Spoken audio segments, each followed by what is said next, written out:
Art industry news is a daily digest of the most consequential developments coming out of the art world and art market. Here's what you need to know this Monday, November 20th.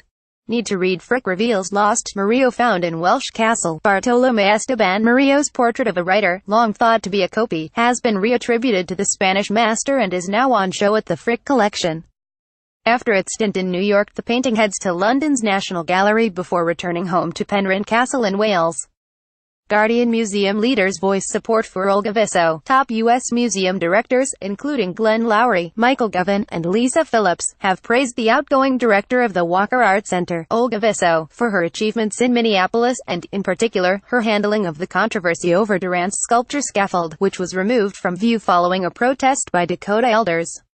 Art news: Kevin Spacey mural will be painted over. A mural on the side of a Manchester office building, which was commissioned in 2015 by an avid House of Cards fan, will soon be painted over. It was one of 15 works created by the street artist set around Manchester, including images of actress Carrie Fisher and Gandhi.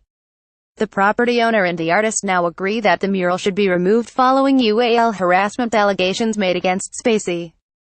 BBC curator resigns after allegations of inappropriate behavior. Gavin Delahanty has stepped down from his role at the Dallas Museum of Art, effective immediately.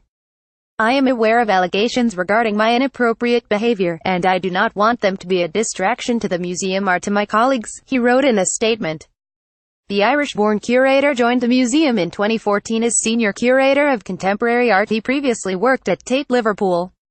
Art news: art market sculptor Albert Paley sells metalwork, having abandoned the idea of setting up a non-profit for the preservation of his work. The Rochester, New York-based artist will sell metal sculptures and drawings from that span 5 decades of his career at Rago Auctions next January. NYT struggling library to sell its art collection. The Berkshire Museum isn't the only institution selling its art. This week, the James Prendergast Library in Jamestown, New York, plans to sell dozens of works from its collection at Sotheby's for as much as $1.2 million. But residents are angry that the board rejected local patrons' offer to pay the same amount for some 40 works in the collection, which would have kept them in the city.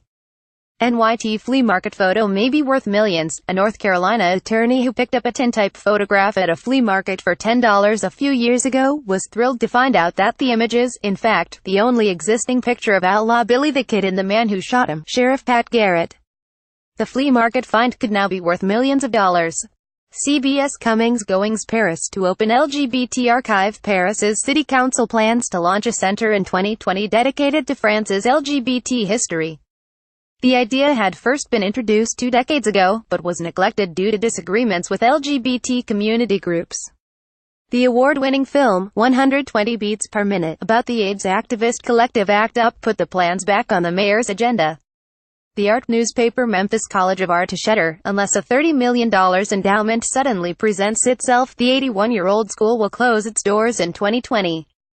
Plagued by declining applications and mounting debt, the college will not receive any new students and plans to put some of its real estate holdings on the market. Hyperallergic new Shanghai Biennial curator appointed. Q out of Medina, the chief curator of Museo Universitario de Arte Contemporánea in Mexico City, was named curator of the biennial's 12th edition, which is slated to take place next November at the Power Station of Art. Art Forum NSW Art Gallery plans controversial expansion. The Australian Art Gallery plans to move further north towards Sydney Harbour in a bid to attract more visitors.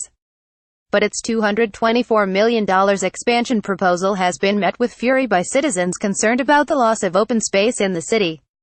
Guardian: for art's sake, Carrie Mae Weems to organize event on history of violence. The multimedia artist will stage a day-long gathering to discuss the history of violence and its effect on contemporary American society. The event at New York's Park Avenue Armory on December 17 will include talks, poetry readings, and installations by Arthur Jaffa, Theaster Gates, and Hank Willis Thomas, among others. Art news: suit over removal of 911 art dismissed. A U.S. District Court judge has dismissed artist Steve Tobin's lawsuit against Trinity Church in Lower Manhattan over the removal of his 911 memorial sculpture Trinity Root. The bronze cast of the sycamore tree that sheltered the church during the tragedy, which Tobin intended to be permanent, was removed by the church in 2015. New York Law Journal: U.S. decides Guantanamo prisoners don't own their own art. The Pentagon has ruled that any art made by the prisoners in the detention center in Cuba is U.S. government property. Allegedly, the Department of Defense wasn't happy that paintings by captives had been offered for sale at a show in New York. Moving forward, the art will no longer be allowed outside of the prison, even if the captive is released. Miami Herald. The fashion world says goodbye to Azzedine Alaïa. Tributes poured in for the fashion pioneer who died at age 82 on Saturday. As a designer, he became known for his identifiable bodycon looks that made use of clingant structure to emphasize the natural contours of the female form. Vogue. Tunisian-born, Paris-based couturier Azzedine Alaïa poses at the exhibition, Azzedine Alaïa's soft sculpture, at the Galleria Borghese in Rome in 2015. Photo. Gabriel Boy. Safe BGT Images. A creation by Tunisian-born, Paris-based couturier Azzedine Alaïa at the exhibition, Azzedine Alaïa's soft sculpture, at the Galleria Borghese in Rome in 2015. Photo. Gabriel Boy. Safe BGT Images. The exhibition, Azzedine Alaïa's soft sculpture, at the Galleria Borghese in Rome in 2015. Photo. Gabriel Boy. Safe BGT Images. Follow ArtNet News on Facebook. Want to stay ahead of the art world? Subscribe to our newsletter to get the breaking news, eye-opening interviews, and incisive critical takes that drive the conversation forward.